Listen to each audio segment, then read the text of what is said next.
and Jai Bharat to everyone. Students, I hope you all are fit, fine and safe at home.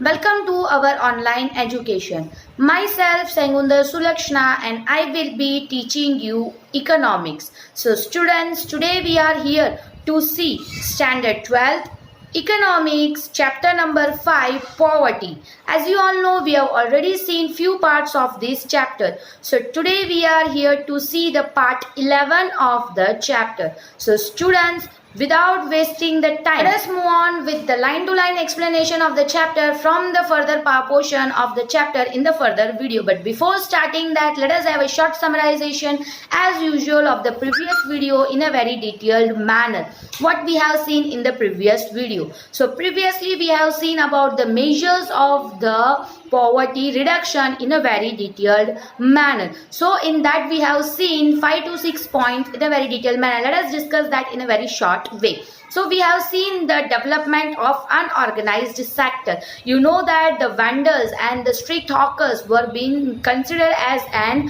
unorganized sector. Even the small and the marginal farmers do not get such aids from the government facility. That's why the government decided to improve the working capabilities and the working condition of such unorganized sector in a better way, so that they can increase their income and they can earn a good income from the portion, and by which the poverty can be reduced in their life. So in this manner, the development of the unorganized sector was being seen up in a very detailed manner. Then the development of the tax policies. You know that government has developed the tax policies in such a way that the rich class people has to pay more tax and the low class people has to pay the less or the concession one. Why here? You know that the portion of the inequality of the income has been seen much more in the India. So due to that, the government planned and the policy of the tax has been framed up in such a manner that the tax of the rich class people are more considered to the poor one. Government, by collecting the more tax from the rich class people, give it to the welfare oriented programs of the poor, by which the unequal distribution of the income can be reduced, and after that even the poverty can be reduced in a very well manner. Then the rise in the capital investment. Even if you are seeing the developed nations most probably do the investment in the education and skill development of the people, so that there will be less numbers of unemployment in the country. So such type of skill development also been seen in our country too. Even you know that, as I given you the example in the previous portion, the Skill India development program was being developed, by which the people can get the proper education and the knowledge and the skill, by which the productivity of the laborers can increase and they can get the high wages rate in their portion. This thing was also been seen up in a very detailed manner. After that, goods and services in a very reasonable rate.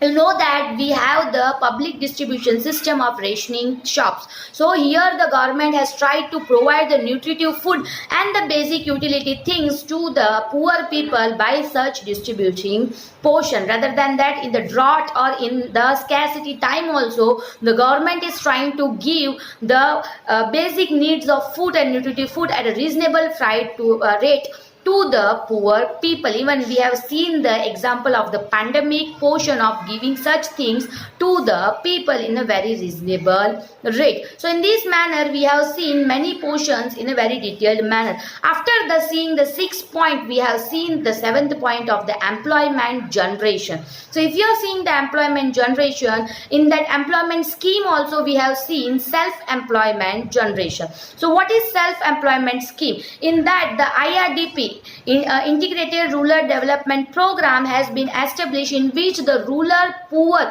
were being given the most priority, and the marginal and the small farmers, rather than that the rural artisans, were be provided many schemes so that they can improve their skill and they can get that self-employment generation and earn the income, by which the poverty can be eradicated. We have seen 6 schemes in that in a very detailed manner, in which we have seen IRDP, TRISAMS and the DMCRA rather than Citra, and development of the woman and child. In many portion we have seen in a very, even the mission wealth scheme, MWS, these all things were being seen up in a very detailed manner. And even in 1999 the IRDP merged with all the programs of the development schemes for the self generation of employment, and even that was been named as Swarna Jayati Gram Swarojgar Yojana. So in this manner we have seen up till this in a very detailed portion. So now let us move on with the further portion of the chapter from the textbook in the PDF in the further video.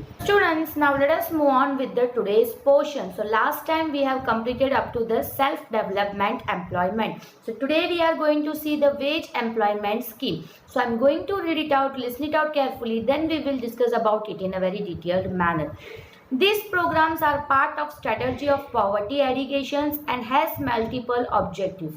In wage employment scheme, focus was on those poor who do not have any other sources of income than physical labor.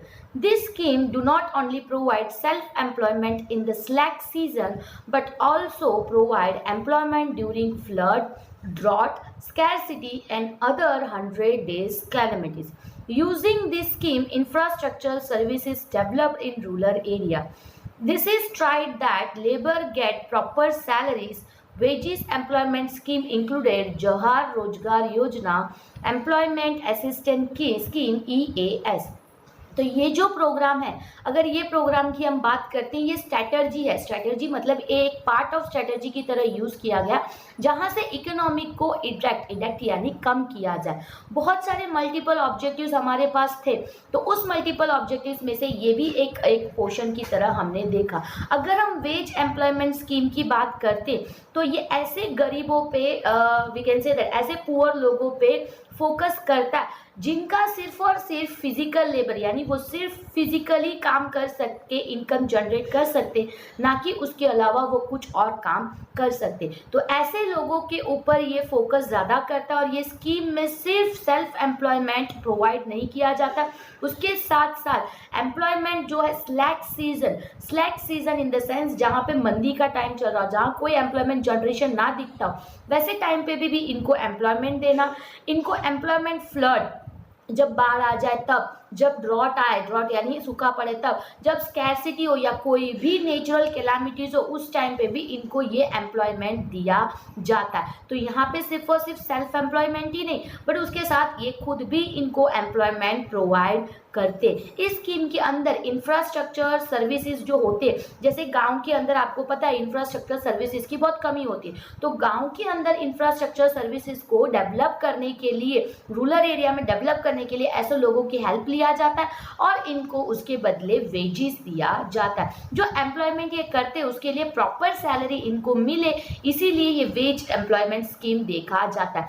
Veg employment scheme की अगर हम बात करते हैं, इसके अंदर दो scheme को इंक्लूड किया गया. फर्स्ट है Jawahar Rozgar Yojana and second is employment assistance scheme. So ये दो स्कीम के अंदर कहीं ना कहीं गांव के लोगों को जो फिजिकली लेबर कर सकते उन लोगों को जॉब और रेदर देन दैट एम्प्लॉयमेंट और उसके साथ सैलरी प्रोवाइड करने की गवर्नमेंट ट्राई करता है, ताकि उस तरीके से कहीं ना कहीं गरीबी को गांव से हटाया जा सकता है.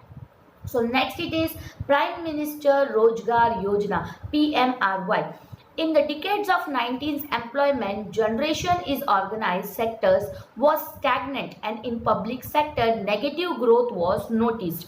On the other hand, unemployment rate was rising fast. On this situation, Prime Minister Rozgar Yojana was started for self-employment with the objective of starting venture to provide employment to educated unemployed. So 90s की अगर हम बात करते हैं, जैसे हम बार बार अभी memes वगैरह में आप देखते होंगे, आपको तो बहुत अच्छे से पता होगा 90s एंड 2K किड्स. तो उसी तरीके से 90s की डिकेड में यानी जब 90s की सेंचुरी चल रही थी उस टाइम पे एम्प्लॉयमेंट जनरेशन की अगर हम बात करते तो वो ऑर्गेनाइज्ड सेक्टर में स्टैग्नेंट यानी रुक गया था, ना बढ़ रहा था ना कम हो रहा था. और पब्लिक सेक्टर में भी सेम उसी तरीके से देखा गया, बट पब्लिक सेक्टर में तो उससे भी वर्स्ट यानी नेगेटिव ग्रोथ, नीचे गिरता हुआ, एम्प्लॉयमेंट की जनरेशन कम होता हुआ, लोगों को जॉब से निकाला जा रहा था, वो वाला सिचुएशन देखा जा रहा था। ऑन द अदर हैंड, दूसरी तरीके में अगर आप देखो, अनएम्प्लॉयमेंट बहुत ही फास्टली ग्रो हो रहा था। देखो, एक बाजू एम्प्लॉयमेंट जनरेट नहीं हो रहा है नॉर्मल सेक्टर्स पे, ठीक है, ऑर्गेनाइज सेक्टर पे एम्प्लॉयमेंट जनरेट नहीं हो रहा है, स्टैग्नेंट हो गया है, वहीं रुक गया है। और दूसरी जगह पब्लिक पोर्शन पे नीचे गिर रहा है, यानी नेगेटिव स्लोप पे देखा जा रहा है, और एक बाजू अनएम्प्लॉयमेंट बढ़ रहा है। तो ये सारी सिचुएशन कहीं ना कहीं पॉवर्टी की ओर बहुत तेजी से बढ़ रहा है, ये माना गया। इस सिचुएशन में प्राइम मिनिस्टर रोजगार योजना स्टार्ट किया गया था, जो सेल्फ एम्प्लॉयमेंट के ऑब्जेक्टिव्स के साथ स्टार्टअप किया था, जहां पे वेंचर्स शुरू किए गए थे और एम्प्लॉयमेंट प्रोवाइड किया गया था ऐसे पढ़े लिखे लोगों को जिनको पढ़ लिखने के बाद भी एम्प्लॉयमेंट नहीं मिल रहा है। तो प्राइम मिनिस्टर रोजगार योजना की अगर हम बात करते हैं तो अनएम्प्लॉयड, जो एजुकेटेड और अनएम्प्लॉयड है, उन लोगों को वेंचर स्टार्टअप किया गया, उन लोगों को वेंचर स्टार्टअप करवा के एक एम्प्लॉयमेंट जनरेशन क्रिएट करके उनको एम्प्लॉयमेंट देने की कोशिश किया गया। So next it is Natural Rural Employment Guarantee Act 2005, NREGA. In the year 2005, National Employment Guarantee Act was accepted with the objective of creating asset through public construction activity and to provide employment to one person per family of minimum 100 days to rural and urban poor as well as lower middle class family. In 2009, NRGA was reformed as Mahatma Gandhi National Rural Employment Guarantee Act, MGNREG है, ठीक है। ये literally चलता भी है और मैंने खुद ने देखा भी है, तमिलनाडु के मोस्ट प्रोबेबली गांव में ये चीज़ें चल रही है। I will explain it after explaining this portion. Year 2005 में नेशनल एम्प्लॉयमेंट गारंटी एक्ट को एक्सेप्ट किया गया। यहाँ पे सिर्फ और सिर्फ यही ऑब्जेक्टिव था कि एसेट्स क्रिएट किया जाए पब्लिक कंस्ट्रक्शन एक्टिविटी पे, यानी पब्लिक की जो कंस्ट्रक्शन एक्टिविटी उसमें कुछ ना कुछ एसेट क्रिएट किया जाए और उसमें एम्प्लॉयमेंट प्रोवाइड किया जाए हर एक गांव के एक इंसान, यानी एक फैमिली है, एक गांव में एक फैमिली है तो उसके एक इंसान को तो ये एम्प्लॉयमेंट प्रोवाइड करना चाहिए। और मिनिमम पूरे साल में 365 डेज होते हैं, उसमें से 100 डेज का तो इनको एम्प्लॉयमेंट पक्का है। इस तरीके से रूरल और अर्बन एरिया में भी पुअर एज वेल एज जो मिडिल क्लास फैमिली है उन लोगों के लिए ये स्कीम जो है इंट्रोड्यूस किया गया था। 2009 में NRGA जो रिफॉर्म किया गया था MGNRGA, यानी जो national rural employment guarantee act था उसको Mahatma Gandhi national rural employment guarantee act कर दिया गया। How I came to know about this act? As I said, in corona pandemic I was been stucked up, जैसे लोग फंस जाते हैं, I was been stucked up in Tamil Nadu, that I saw people are being given a ID card, उनको एक ID card दिया जाता है जिसमें 1 to 100 नंबर लिखा होता है और उनको पर्टिकुलरली एक दिन के पहले आके बोल दिया जाता है कि कल आपको कि आपका काम है और आपको यहाँ आना है। तो उनको गांव की खेती, जो कैनाल्स होती है, वो रोड पे जो साइड में बशीज होते हैं, जो घास वगैरह उगे होते हैं, उसको साफ करना, ये सारे काम के लिए जाना पड़ता है। प्रोबेबली 10 बजे जैसे जाते हैं और 3 या 2 बजे जैसे रिटर्न हो जाते हैं। इस टाइम पीरियड में काम करने का उनको 250 to 300 दिया जाता है और 100 दिन का उनको एम्प्लॉयमेंट कंपलसरी मिलता है। So this act is still going on in many villages in a very proper manner. As I said, जिसमें मुझे नॉलेज होगा और अच्छी नॉलेज कंटेंट होगा वो आपको मैं ऐसे ही उसमें दे दूंगी ताकि आपको भी पता चले कि ये सारी चीज़ें कहीं ना कहीं चल रही है। So here we are completing that portion. Next it is housing scheme. ठीक है, ये तो most probably सबको पता है आजकल। In India, still a majority of poor people dwell in semi-stable for temporary houses, with an objective to provide proper dwelling to poor in the year 1985-86. Indira Awas Yojana IAVA was started for families belonging poverty line and scheduled caste, scheduled tribes. Moreover, in 2013-14, Rajiv Gandhi Yojana was implemented to improve the housing of those who reside in huts. In urban area also, poor people reside in slum where they are deprived of basic facilities of drinking water, toilets and electricity. Due to fast increasing problem of dwelling in urban area, from 2015 25 June, for urban poor, Prime Minister Awas Yojana PMAY was started. Housing scheme are important for dwelling purpose, but simultaneously they also create employment. तो housing scheme India में पता है आज भी majority of लोग जो है कहीं ना कहीं सेमी स्टेबल, यानी जितना पक्का घर उनका होना चाहिए उतना पक्का घर नहीं होता है, और यह टेम्परेरी हाउसेज जैसे झूपड़ियाँ हम देखते हैं, टेंट देखते हैं, कच्चे मकान देखते हैं, वैसे घर पे कहीं ना कहीं आज भी रहते हैं। ये ऑब्जेक्टिव के साथ ये स्कीम शुरू किया गया था 85 और 1985-86 में इंदिरा आवास योजना के नाम पे, ताकि जो गरीब है उनको अच्छा सा अच्छा मकान प्रोवाइड किया जाए, और जो लोग पॉवर्टी लाइन के नीचे हैं, जो शेड्यूल कास्ट में है, ठीक है, जो शेड्यूल ट्राइब में, SC ST, ये लोगों को कहीं ना कहीं अच्छा मकान देने के एक इंटेंशन से ये जो स्कीम है ये शुरू किया गया था। मोर ओवर इन 2013 एंड 14, अगर हम 2013 एंड 14 की बात करते हो, उस टाइम पे राजीव गांधी योजना भी इम्प्लीमेंट किया गया था। जो लोग झुपड़ियाँ हट्स पे रह रहे हैं उनको एक अच्छा घर बना के देने का स्कीम या ऑब्जेक्टिव से ये स्कीम ओपन अप किया गया था।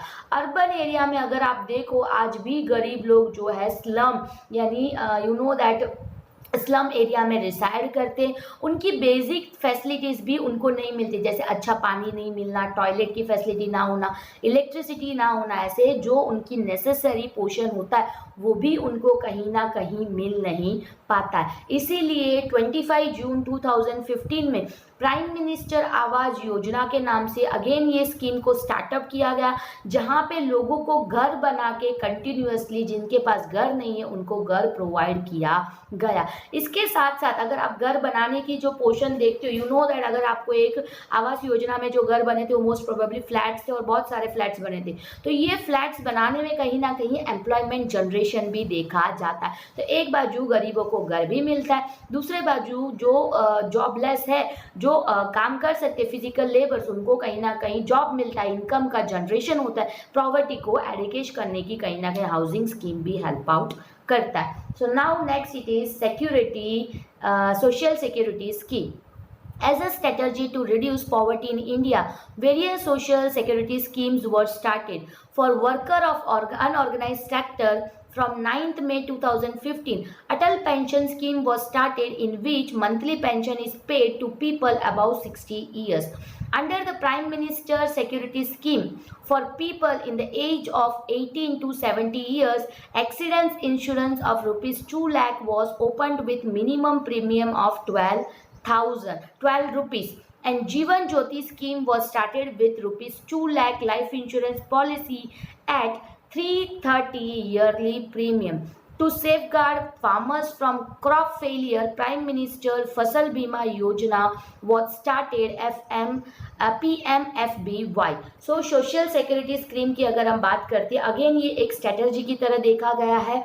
इंडिया में पॉवर्टी को कम करने के लिए बहुत सारे सोशल सिक्योरिटी स्कीम शुरू किए गए। वर्कर्स जो अनऑर्गेनाइज्ड सेक्टर में काम करते हैं, जिनका ऑर्गेनाइज्ड सेक्टर नहीं है, जैसे हमने देखा स्ट्रीट हॉकर्स लो ले लो, लारी चलाने वाले को ले लो, ठीक है, तो ये लोग कहीं ना कहीं अनऑर्गेनाइज सेक्टर पे आते हैं। तो 9 मई 2015 में अटल पेंशन स्कीम करके एक स्कीम शुरू किया गया, जो मंथली पेंशन प्रोवाइड करता है उन लोगों को जो 60 इयर्स के अप देखे जाते हो, बट उसके लिए APY स्कीम में आपको कहीं ना कहीं एक इनकम देना पड़ता है, और अगर आपने अभी तक नहीं दिया, आप अभी ऑलरेडी 60 हो, तो आपको APY स्कीम का बेनिफिट मिल सकता है। So under the prime minister security scheme में लोगों को इवन जो 18 से 70 साल तक है, 70 ईयर्स तक है, उनका अगर एक्सीडेंट होता है तो उसका मिनिमम 2 लाख का इंश्योरेंस दिया जाता है, जिसका मिनिमम प्रीमियम सिर्फ 12 रुपए से देखा जाता है। जीवन ज्योति स्कीम भी स्टार्ट किया गया, जो 2 लाख का लाइफ इंश्योरेंस पॉलिसी देता है,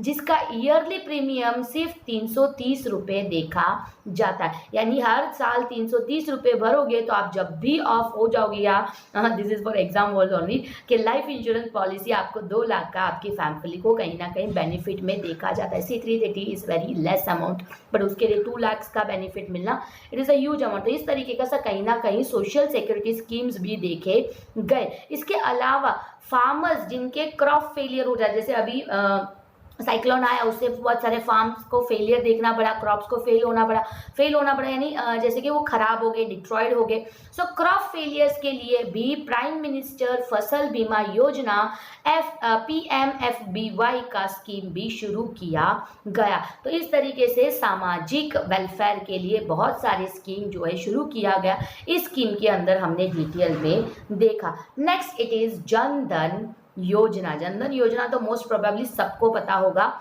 और नहीं पता है तो आज जान लोगे, ठीक है। Jan Dhan Yojana through financial inclusion to hit the root of poverty an ambitious scheme Pradhan Mantri Jan Dhan योजना was introduced. This scheme began on 28 August 2040. On the very first day of this scheme, 1.5 crore accounts were opened.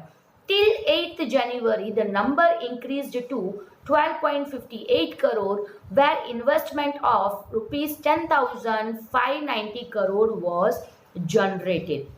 So first हम paragraph देख लेते हैं, फिर features देखते हैं। So financial inclusion, जैसे कि hit the root of poverty, poverty के रूट को डायरेक्ट हिट करने के लिए, आपको पता है कोई भी पेड़ को काटने के लिए ऊपर से काटोगे तो कुछ नहीं होगा, नीचे जड़ से काटना पड़ेगा तभी वो वहाँ से निकलेगा। तो यहाँ पे रूट ऑफ पॉवर्टी पे ही डायरेक्ट अटैक किया गया था, जिसमें एम्बिशियस स्कीम, एम्बिशियस यानी कुछ अच्छा सा एम्बिशन के साथ ये स्कीम शुरू किया गया। प्रधानमंत्री जन धन योजना को इंट्रोड्यूस किया गया। ये स्कीम अगर हम बात करते हैं, ये 28 अगस्त 2014 में पहला दिन इस स्कीम का माना जाएगा, जिसमें 1.5 करोड़ अकाउंट ओपन किए गए थे।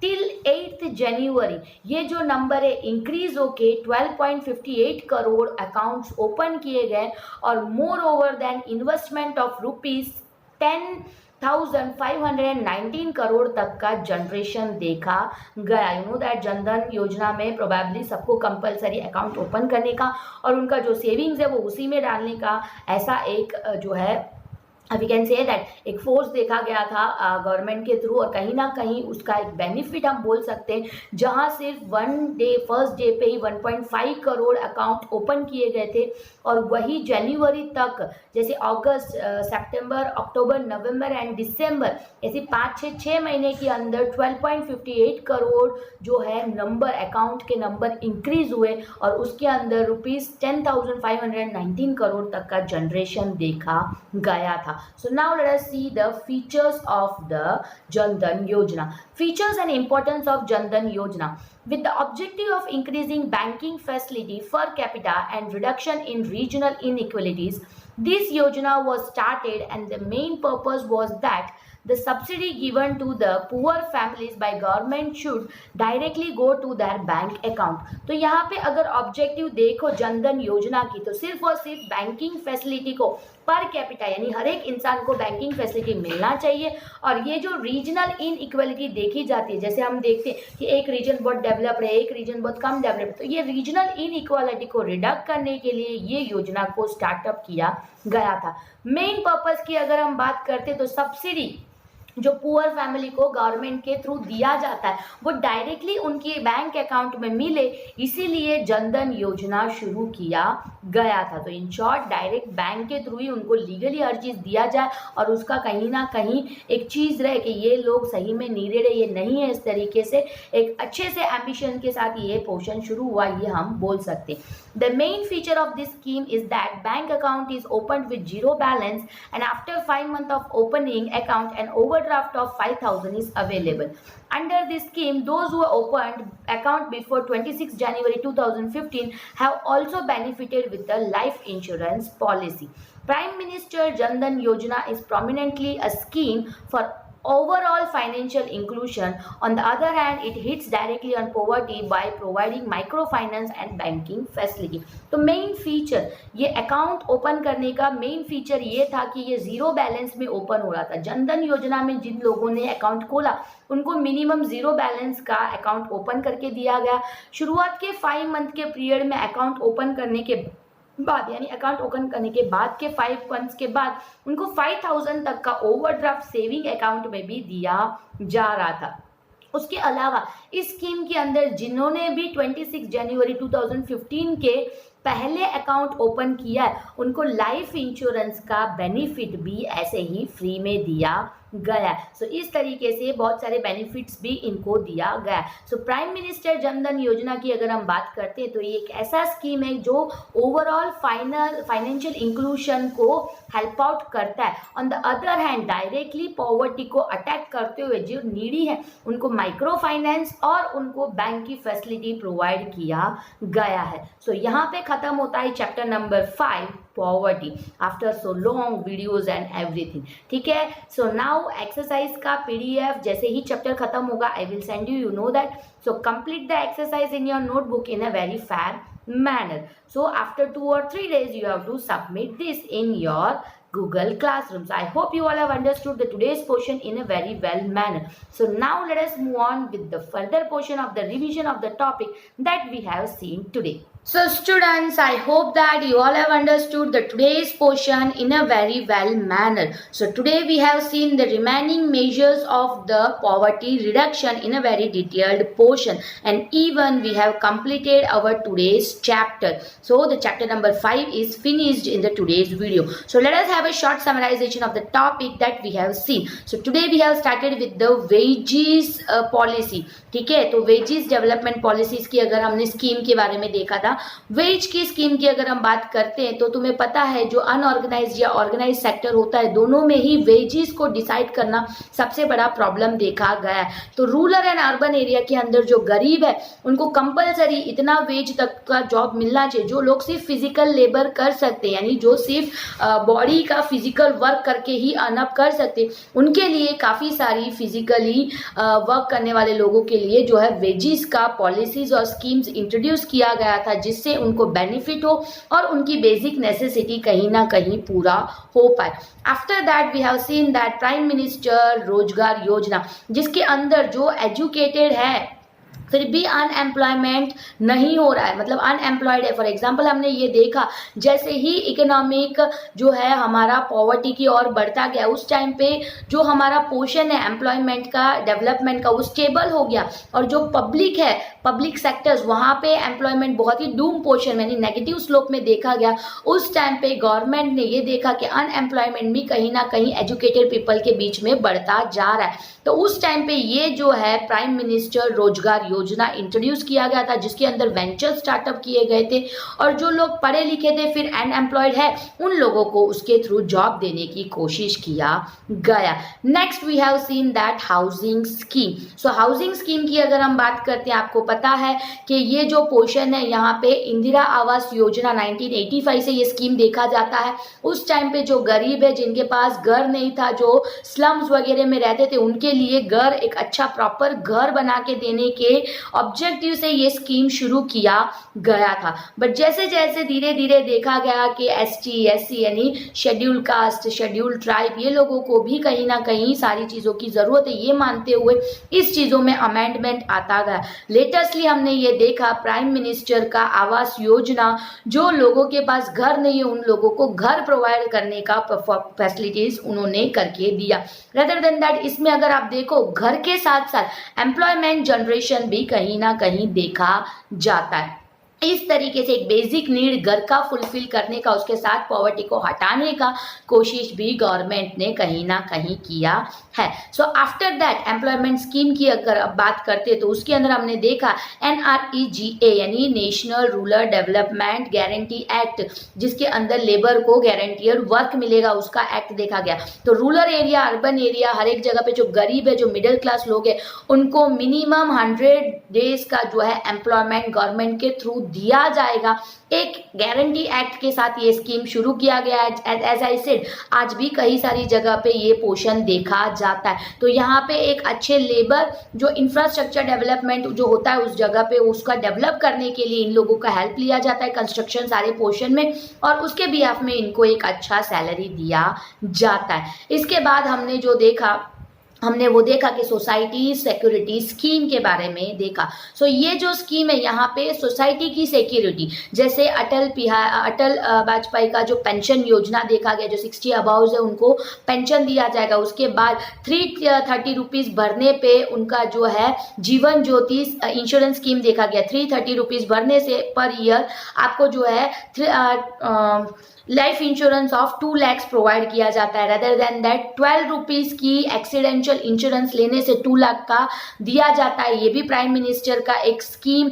यानी इस तरीके से कहीं ना कहीं गवर्नमेंट ने ट्राई किया कि लोगों की सिक्योरिटी, सोशली सिक्योरिटी मेंटेन हो पाए, इसीलिए बहुत सारे नए वेलफेयर स्कीम उसमें भी दिए गए। Next we have saw about the Pradhan Mantri Jan धन योजना, जिसके बारे में आप लोगों को मोस्ट प्रोबेबली पता ही है, और नहीं पता था तो आज के वीडियो के बाद पता चल गया होगा। सो प्रधानमंत्री जन धन योजना में सिर्फ और सिर्फ डायरेक्ट जो रूट कॉज है पॉवर्टी के, उसके ऊपर अटैक किया गया और मोस्ट ऑफ पब्लिक को उस टाइम पे जो है अकाउंट खुलवाने का बोला गया। 25 जो है अगस्त के टाइम पे ये पोर्शन शुरू किया गया था 2015 में, और जनवरी तक जो 1.5 करोड़ फर्स्ट डे पे जो अकाउंट खुले थे उससे इंक्रीज होके 12.68 करोड़ तक का अकाउंट देखा गया। और इवन ₹10,519 करोड़ का जो इन्वेस्टमेंट है अकाउंट के अंदर देखा गया था। मेन फीचर्स की अगर हम बात करते हैं तो इस अकाउंट के अंदर मेन फीचर ये देखा गया कि जीरो बैलेंस दिया गया था। उसके साथ जैसे ही अकाउंट ओपन किया 26 जनवरी के पहले अगर आपने अकाउंट ओपन किया, 26 जनवरी 2015 के पहले आपने अकाउंट ओपन किया तो आपको 5,000 तक का जो है ओवरड्राफ्ट दिया गया था। रेदर देन दैट उसके साथ लाइफ इंश्योरेंस का भी बेनिफिट दिया गया। इस तरीके से प्रधानमंत्री जन धन योजना ने कहीं ना कहीं माइक्रो फाइनेंस और जो है फाइनेंशियल फैसिलिटी प्रोवाइड करने की कोशिश किया है। सो यहाँ तक का टॉपिक हमने बहुत ही डिटेल में देखा। रेदर देन दैट यहाँ पे चैप्टर खत्म भी होता है। I hope that you all have understood the portion in a very well manner. Rather than that, I hope that this video was an interesting video for you all. Until the next interesting video is not coming, I hope you all will be fit, fine and safe at home. Until that, Jai Hind and Jai Bharat to everyone.